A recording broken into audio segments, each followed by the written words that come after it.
নমস্কাৰ গ্ৰন্থ কথালৈ আপোনালোক সকলোকে স্বাগতম। মোৰ নাম শ্ৰী কাশ্যপী বৰা। আজি পাঠ কৰিবলৈ ওলাইছো সুগন্ধি পখিলা কবি হীৰেণ ভট্টাচাৰ্যদেৱৰ এটি কবিতা তুমি সৰুবৰ শান্তি কল্যাণ। গ্ৰন্থ কথা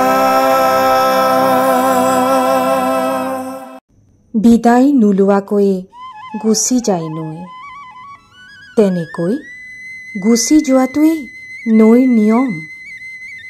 তুমি সৰুবৰ শান্তি কল্যাণ, পানীৰ তলেৰে তেজ তলমল।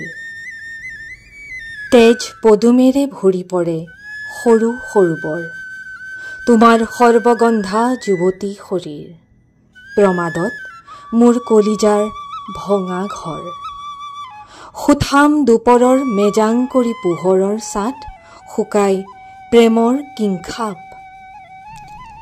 বতাহ তই আহি ঢৌ নুতুলিবি, ভাঙি নিদিবি প্ৰেমৰ মগ্নতা, শান্তিৰ দীৰ্ঘ উচ্চাৰণ।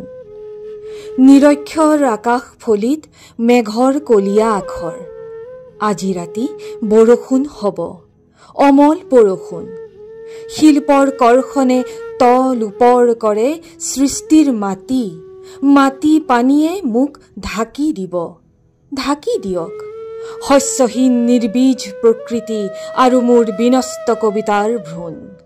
আজি ৰাতি বৰষুণ হ'ব, অগাধ বৰষুণ।